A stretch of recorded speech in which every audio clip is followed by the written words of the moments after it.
ariko mwa bagore mwe ninde wabaroze? Ninde wababeshye ko watungwa n'amafaranga utakoreye? Ninde wababeshye ko wabaho udakora ukabaho neza? Uri n'umukristo noneho? Hanze aha ngaha ninde mugabo waguha ikibuntu cyiwe akaguha amafaranga ye yo kugutunga yiwe ku buntu? Nimba mudashaka gutakaza agakiza mukaba mushaka kubaho neza, nimukure amaboko mu mufuka mukore, ikindi mukoresha ibitekerezo byanyu kugira ngo mubashe kubaho neza mubashywe. Erega buriya sosiyete ntabwo izakubahira uko usa, nta nubwo izakubahira uko umeze, uko uteye cyangwa aho, ahubwo izakubahira imyitwarire myiza ndetse n'ubuhamya ufite muri sosiyete.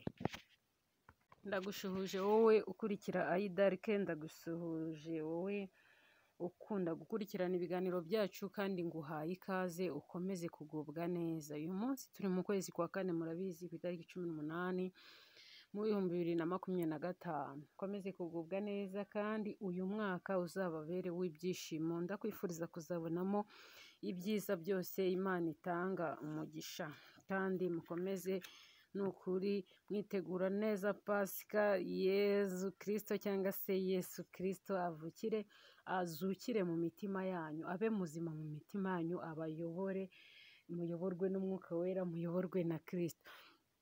Uyu munsi nifuje ko tuganira ku nkuru y'aba badamu imaze iminsi iri gutrendinga, ariko turayivugaho mu magambo makeya.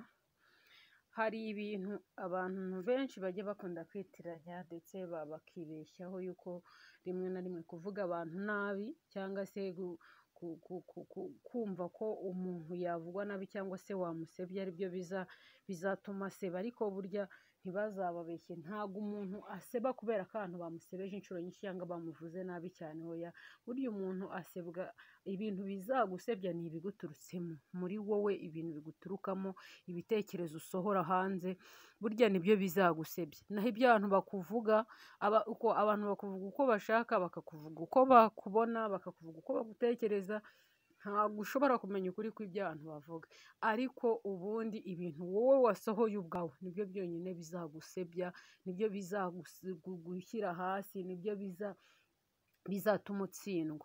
Aba badamu rero uko ari batatu muri kubabona kuri screen zanyu, harimo Pastor Mutesi cyangwa se Mutesi Aimée Prudentienne, hakabamo Asiya Uwanyana, Asiya madamu wa Pasiteri wa nyakwigendera Pasiteri Theogene Niyonshuti, Imana ikomeze imutuza heza. Hakabamo n'uyu mudamu uri hagati mushyashya, uyu mudamu uri hagati mushyashya rero niwe nshaka kuvugaho cyane. Murabizi mu minsi yashize yakoze ubukwe kuko umugabo we yari mu nzahuke za Pastor Theogene akiriho. Murabizi yari yarafashe abana bo ku mihanda akajya abahuza, akabakoranyiriza iwe ndetse akanabafasha, cyangwa se abana akabashyira mu yindi miryango ariko agakomeza kubitaho. Imana imuhe umugisha. Icyo kintu yari yarakoze cyari ikintu cy'ubutwari, abantu bakemera cyangwa se bagishobora ni bakeya.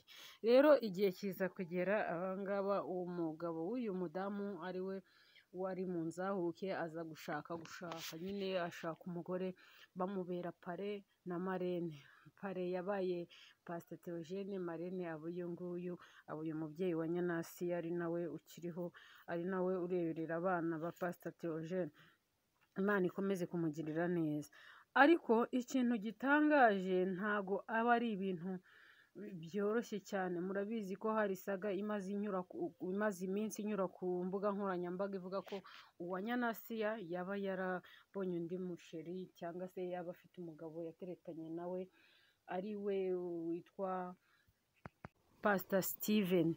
Murabizi amafoto yanyuzeho, harimo ngo nakiri inyuma y'urukozasoni. Gusa ikintu navuga kuri iyi nkuru ni uko Asiya nawe afite uburenganzira bwo gushaka. Asiya afite uburenganzira bwo gushaka ko umugabo wawe ntagakiriho, umugabo wawe yitabye Imana, ufite uburenganzira 100% bwo gushaka, ufite uburenganzira bwo gukunda.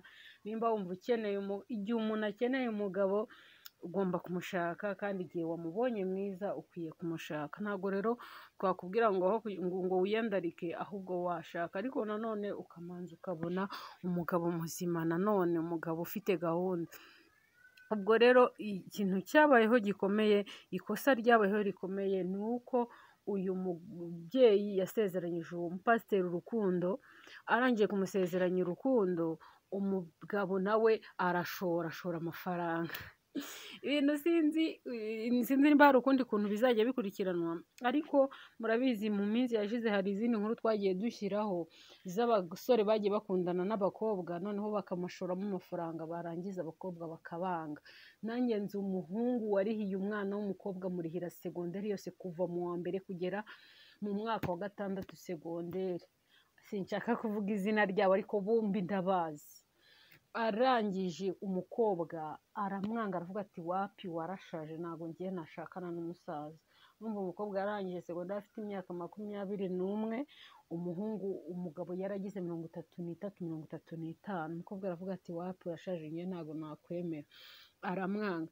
Arangije kumwanga, umuhungu yagize depression ku buryo nta na rimwe ushobora kubona uwo muhungu rwose. Ubu ngubu aranashaje deja kuko ari mu bantu nzi niga muri segonderi.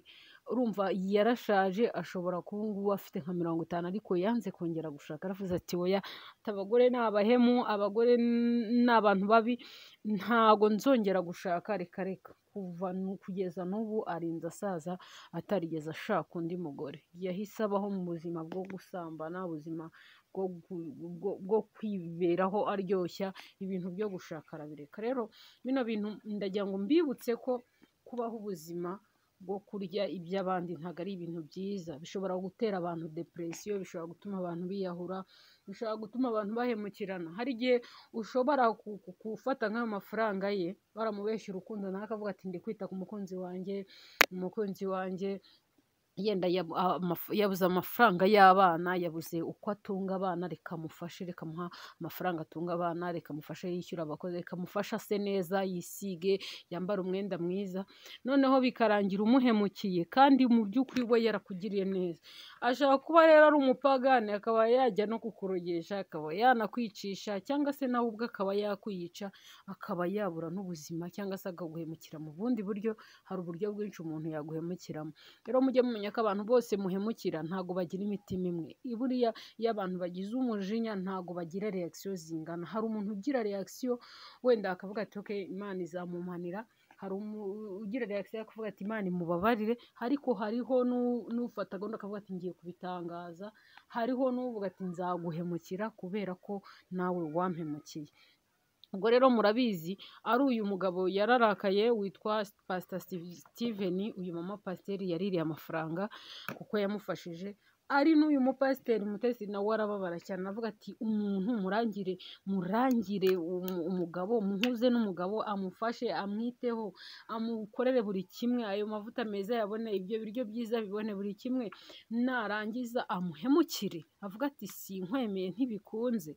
Ubundi wakagombye kwemera kurya amafaranga y'umuntu ari uko wamwemeye pe, uvuga uti uyu muntu birakunze, cyangwa se nabwo mu gihe mutarafata umwanzuro ukagendamo gake, ukirinda kugira ngo bitazavamo ibindi bintu birebire.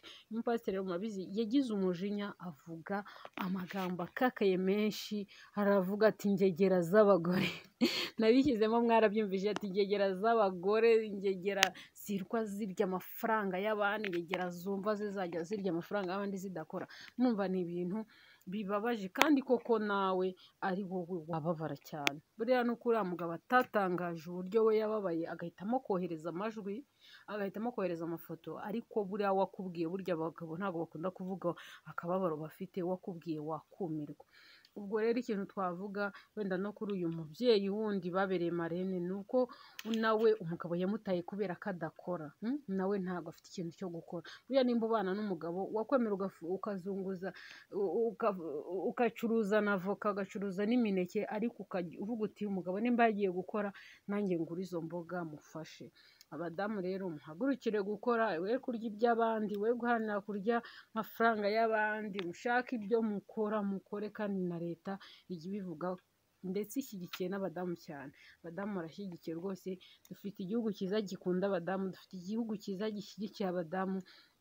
rwose abadamu muhagurukire gukora, muhange imirimo, mushake bizinesi mukore, mushake utuzi two duhemba ku kwezi, wakora n'amasuku mu kigo runaka, wanafurira n'umuntu akaguha ibyo bibiri ugahaha izo mboga, umugabo akabibona akanezerwa. Rero Imana y'amahoro ibahe umugisha, Imana kandi ikomeze kubarinda. Ndabakunda cyane, utarakanda subscribe ukande subscribe kandi kore comment ndetse na share.